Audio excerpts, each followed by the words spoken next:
Hi, my name is Lauren Martin. I'm Brett's daughter. Brett is out of town this week, and he asked me to read something to you all. He asked me to read an email he received this week.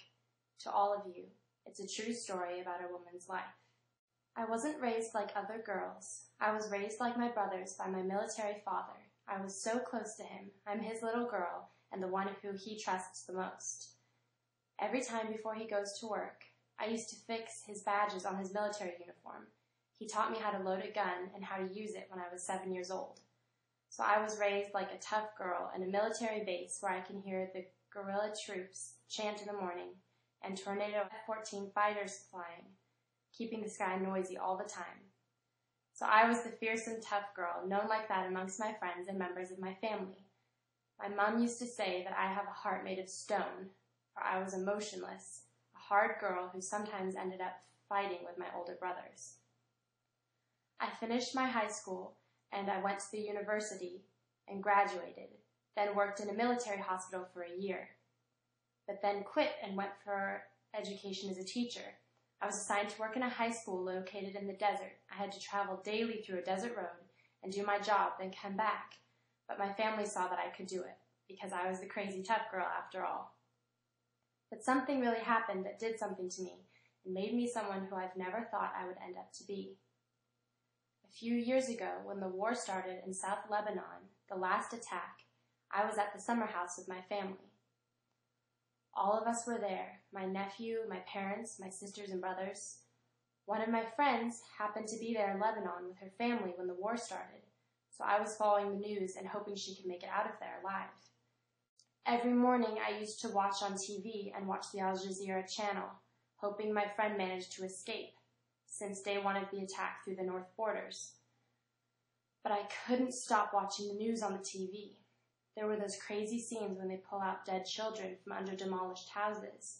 But I was that crazy girl who was fearless and always got called when anyone is injured at home to help out, because I have no fear of bloody scenes or anything like that.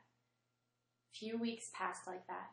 I woke up every morning and switched the TV on and watched the dead people, the crimes that the Israelis are doing to the Lebanese. Every time I saw my nephew, I would freak out. I'd picture them covered in blood and cut to pieces. When I saw a knife or a gun or any other sharp object, I would push it or throw it away, fearing that I would use it subconsciously and hurt the kids or myself. I lost it. It seemed like my brain was having a mind of its own. I hid it away from my family and tried to avoid them and locked myself in my room, avoiding the kids. Fear was eating me. Pictures were jumping into my head. I changed my sleeping habits to avoid my family. I just wanted to be left alone. Whenever I would pass the kitchen, I'd tie my hands around me, fearing that I would touch any sharp object and might hurt someone.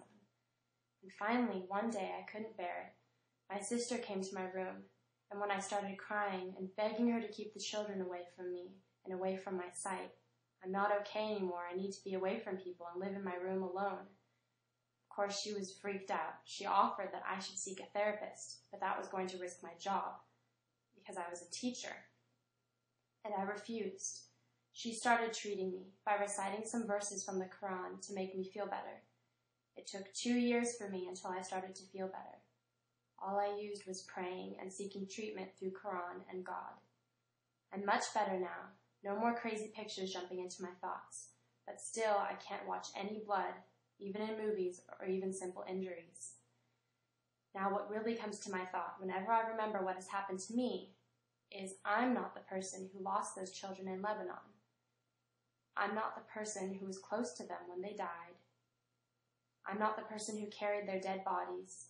I'm not the one who buried them, not the one who grieved for years over losing them. Yet I was badly affected by what happened. So what happened to those people who lived it? How do they feel now? How can they just live their whole life with it? I was deeply moved and went nuts, although I was known for being the crazy, emotionless, hard, stone-hearted girl. I'm not a relative to those victims. I'm not the one who touched their dead bodies, yet I couldn't bear it. I don't blame those people if they went crazy and looked for revenge. It would be very hard for them to accept peace or understand it.